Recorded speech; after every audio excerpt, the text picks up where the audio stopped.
All things are possible if you believe. Well, you know, I studied for a long time. I started to study this book, Think and Grow Rich. And he talks about belief in here. He says you're not ready for what you want until you believe you can get it. I found that the only two sources of reference we could go to find out anything about ourselves is science and religion. They all say you've got to believe. So I kept figuring out, how do you believe? How do you change a belief? Interesting subject, because I'm going to tell you something. Your results are nothing but the manifestation of your belief system. Well, our belief system, now listen carefully, is based upon our evaluation of something. And frequently when we reevaluate a situation, our belief about that situation will change. Seeing yourself make a decision at that point to be resilient, to keep at it, to see the charge come back on your face, to see yourself working through the struggle is the most important visualization you can do. What would you say to yourself when it sucks? Not just see yourself validated. It's about, look, the real truth of achieving any dream is that struggle, that effort, that push. Every time that you have fallen on your face, or you've tried something and failed, or you've gone out and thought you found the love of your life, and then your heart's broken, and then you pick yourself up again, and then you dust yourself, you're building confidence the entire time, because confidence is not built on the high days. Confidence is built on the low ones. Confidence is built when you are struggling. Because when you see yourself go for something and fall, when you see yourself try and get knocked down, when you see yourself stand back up after getting abused or traumatized or discriminated against and moving ahead, you are building this reserve within yourself where you know you can rely on yourself, you know you can face hard things and you can keep moving forward. You know you have your own back. So it's in there. Your life has been helping you build it. Now you gotta just dig in and tap into it and use it to shut that critic up in your head. If you fall down 100 times in a day, what does it matter? For a committed man, there is no such thing as failure. If you fall down 100 times, 100 lessons to be learned. If you commit yourself like this to creating what you really care for, now your mind gets organized. Once your mind gets organized, the way you think is the way you feel, your emotion will get organized. Once your thought and emotion is organized, your energies will get organized in the same direction. Once your thought, emotion and energies are organized, your very body will get organized. Once all these four are organized in one direction, your ability to create and manifest what you want is phenomenal. When we say a joyful world, that means everything that you want has happened.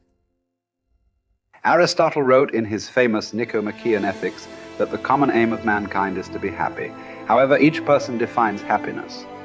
One thing we know is that the more confident and the better we feel about ourselves, the happier we are and the more effective we seem to be in everything we do.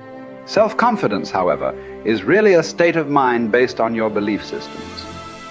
Belief or faith enables you to act boldly in the face of uncertainty.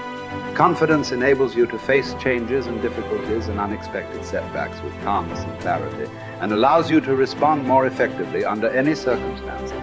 The law of belief, an important corollary of the law of cause and effect, says that your beliefs become your realities. You do not believe what you see, but you see what you believe.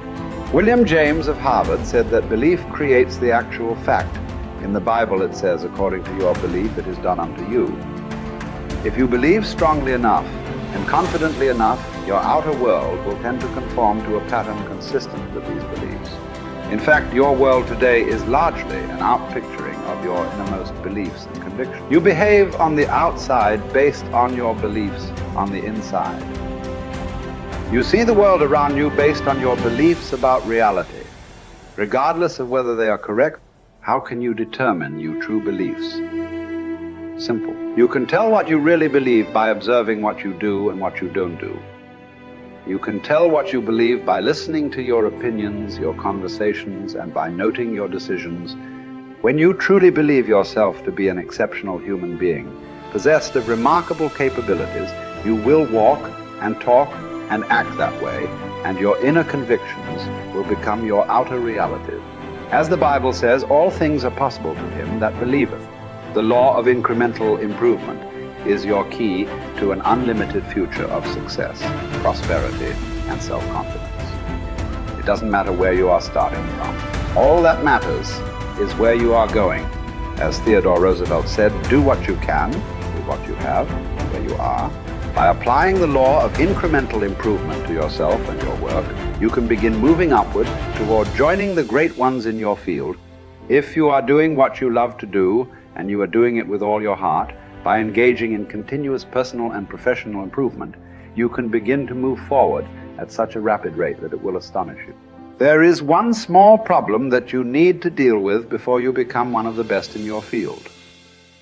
Most of us grow up with feelings of inferiority and inadequacy. Because of low self-esteem and selling ourselves short, many of us never even think about becoming excellent at our work. It never even occurs to us that we have the ability to learn anything we need to learn, to be able to do an outstanding job at anything we put our minds to. The fact is that, generally speaking, you have the capability to excel at anything that is really important to you. If anyone else has achieved a high level of competence in your field, then so can you. All you have to do is to do the same things over and over until sooner or later you get the same results that they have. I stopped wasting time. That helped a lot. I stopped drinking. I stopped going to bars. I really didn't spend a lot of time with my friends when I had young kids in particular. I had friends and I saw them, with some degree of regularity, but where I cut corners was more with social life outside my family. So I spent a lot of time with my wife, and I spent a lot of time with my kids, and I spent a lot of time on my career. And so you have to make choices. And I think those were reasonable choices. I'm not displeased with them. Don't abandon your friendships, but you can certainly look at where you're wasting time and just stop doing things that you know to be a waste of time. So, and I did. And so I had enough room for my marriage, and I had enough room for my kids, and I had enough room for my career. And sort of a multi-dimensional career. And it was always a challenge to me too, to see how efficient I could get. I concentrated on my marriage and making time for it. I concentrated on spending time with my kids consciously, and I concentrated on developing my career. Those were the three elements of my life. And I had some time left over for creative pursuits and for friends, but most of it was a matter of getting rid of time wastes of any sort, And I just pushed that out of my life, day after day until I wasn't wasting any time, or virtually no time. And, I've asked my undergraduates frequently how much time they waste per day, and general estimates are like 6 to 8 hours of time they regard themselves as wasting. Like, that's a whole career right there, right? So if you just stop wasting time, you can do a tremendous amount, especially if you also try to maximize efficiency. And I always found that incredibly motivating, a motivating game. How much can I do in the least amount of time possible? That's fun to try to do that, as far as I'm concerned. I know, that's maybe undoubtedly a temperamental thing, but if you're wired that way, that's a great meta strategy. Become efficient. Results is the name of the game. What other game is there? I'm telling you, if you'll start with that, it's called the process of life change, and it doesn't matter how small the process is to start. One discipline starts it, and then one discipline feeds another, and the first thing you know, you've got this whole cycle in an upward positive motion. And it's called life change. It's called income change. It's called health change. Relationship with your family change. Equities unprecedented that you can have in numbers that will stagger the imagination if you do not curse what's available and start amending what's possible to get the results that you want. I don't think I can put it in any better. He said, it's not what happens that determines the major part of your future. It's not what happens. What happens to us all. He said the key is what you do about it. It's not what happens, it's what you do. And he said if you will start that process of change, do something different the next 90 days than you did the last 90 days, like picking up the books to read. Do something different, like the new health disciplines, relationship with your family, whatever it is, doesn't matter how small it is. You'll start doing different things with the same circumstances. Since we cannot change the circumstances, but we can change ourselves. We can change what we do.